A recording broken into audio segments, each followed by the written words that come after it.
Kembali lagi di channelnya Antika Fiber. Kali ini kita mau membagikan video tutorial cara nyetak list plafon. Selamat menonton dan semoga bermanfaat.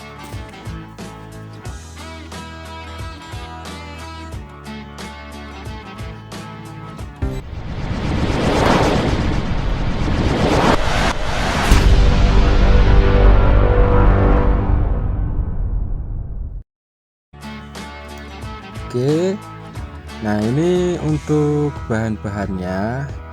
Yang pertama kita ada serat rofin, terus kita pakai casting, dan juga air. Sederhana saja sih, cuman casting, air sama serat rofin.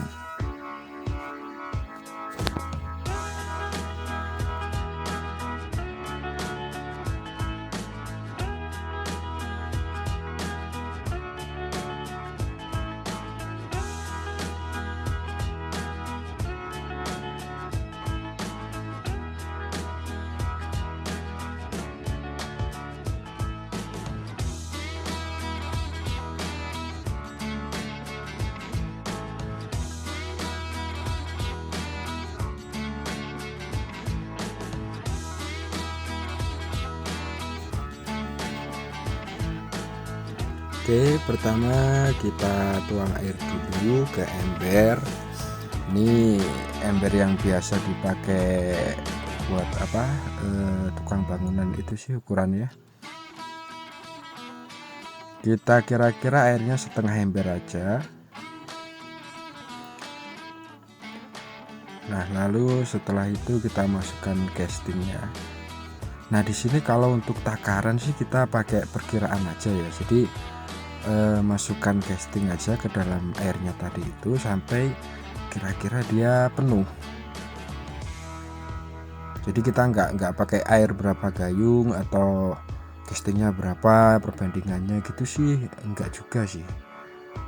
Nah, kira-kira ya cukup segini gitu. Nah, kalau udah ini opsional aja sih, dicampurin sama semen. Kalau bisa sih semen putih. Nah, kalau udah jangan diaduk dulu, kita diemin dulu. Nah, sambil ngerendam casting tadi, sekarang kita pindah ke pengolesan minyak ke cetakannya. Jadi cetakannya ini kita lumasi dulu. Kalau aku sih ini pakai minyak goreng ya. Kalau ada sih ya boleh pakai solar atau oli bekas juga enggak apa-apa, tapi ya bagus sih solar, cuman kan agak mahal. Nah, kalau ini kan aku pakai minyak goreng bekas, jadi lumayan lah. Kalau mau pakai minyak goreng baru juga enggak apa-apa, bisa aja. Jadi pastikan udah diolesin semua rata. Nah, terus kita balik ke adonan yang kita rendam tadi, casting yang kita rendam sama air. Nah, kalau udah baru kita aduk sekarang. Jadi direndam dulu itu fungsinya biar biar ngeresep gitu loh ke castingnya. Habis gitu kita aduk-aduk. Kalau ini tukangnya sih ngaduknya pakai tangan, cuma nggak rekomen sih, mending pakai adukan biasa. Kalau dia sih katanya pakai tangan biar kalau ada yang masih menggumpal gitu kan kerasa gitu. Nah, kalau udah keaduk tinggal kita tuang aja ke cetakannya kayak gini.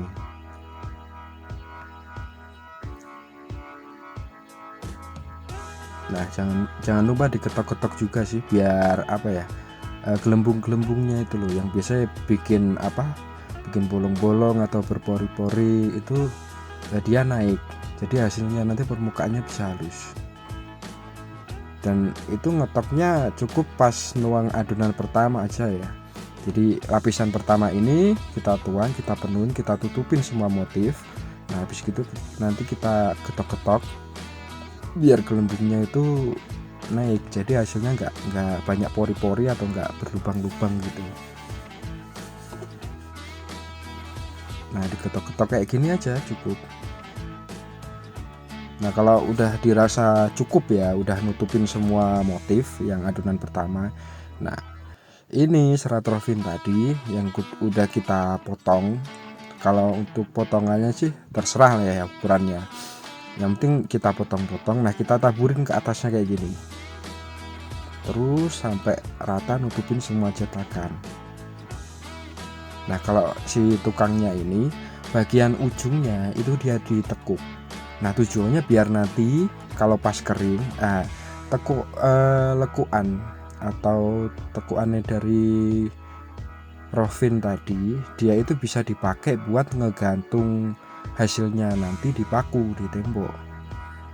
Jadi setelah dia kering nanti dicopot dari cetakan terus digantung sampai kering. Soalnya ini kan nanti nggak langsung kering total kan ya cukup kering bisa dilepas dari cetakan, habis itu kering totalnya digantung dulu. Biasanya ya 5 hari 6 hari gitulah, atau mungkin ada yang bisa lebih cepet, saya kurang tahu juga sih. Kalau saya di rumah sih biasa gitu. Nah kalau udah ketutup sama adonan kedua itu tadi kan setelah setelah rofinnya disusun rata, terus kan atasnya kita tutup lagi sama adonan buat nutupin seratnya tadi. Nah pastikan rofinnya kena udah ketutup sama adonan semua. Nah ini sama tukangnya kan diulangi buat memastikan kalau udah ketutup semua. Nah kalau dirasa udah ketutup semua, baru kita seret. Kita seret nanti pakai paralon sih. Kalau beli cetakannya di Antika Fibers ini nanti udah disediain paralonnya juga. Nah paralon itu yang udah dibentuk kayak gini. Nah ini fungsinya buat ngeratain bagian belakangnya. Ya ada sih yang pakai tangan biasa yang manual, ya masalah, intinya kan cuman buat ngeratain bagian belakangnya aja. Kalau pakai ditarik kayak gini kan hasilnya lebih rapi. Jadi setelah rofin ditutup sama adonan lagi, nah terus diseret satu kali. Nah kalau masih ada sisa adonan casting tadi, tutupin aja di atasnya sampai benar-benar ketutup semuanya. Jadi kalau soal adonan tadi berapa sama berapa, kita ya kayak di awal video kita main perkiraan aja. Nah kalau udah ketutup udah rata lagi, kita tarik lagi. Ini kan mumpung belum castingnya belum begitu keras, jadi masih bisa ditarik lagi. Nah kalau ditarik sama paralon gini kan hasilnya bagian belakangnya jadi terlihat rapi, halus kayak gini. Jadi nyetak list kayak gini ada 2 metode sih. Yang pertama yang manual lah, dia cuman diratain pakai tangan biasa. Nah kalau yang ini pakai kalau di sini sih nyebutnya serutan. Jadi buat ditarik gitu biar hasil bagian belakangnya itu hasilnya bagus, lurus.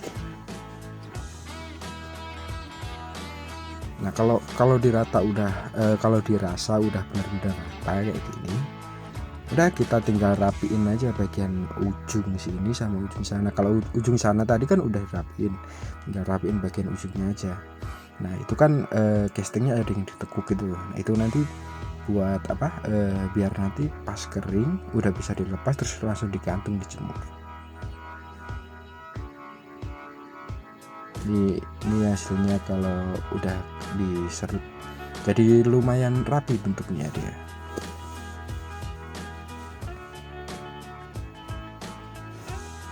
Kalau ini proses keringnya proses untuk lepas dari cetakan sekitar 30 menit lah, dia udah lumayan keras, bisa dilepas dari cetakan.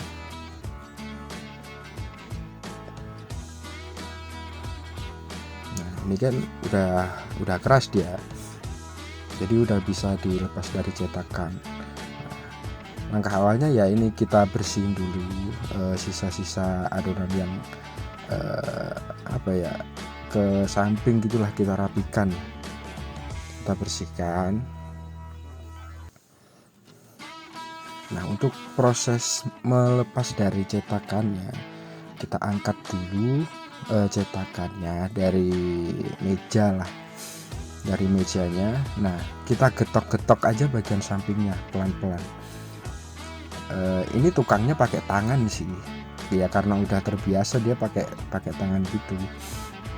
Kalau dirasa pakai tangan sakit atau gimana ya bisa lah pakai gagang palu atau palu karet gitu, nggak apa-apa. Nah, ketok-ketok dikit udah keluar, udah bisa lepas, dan inilah hasilnya.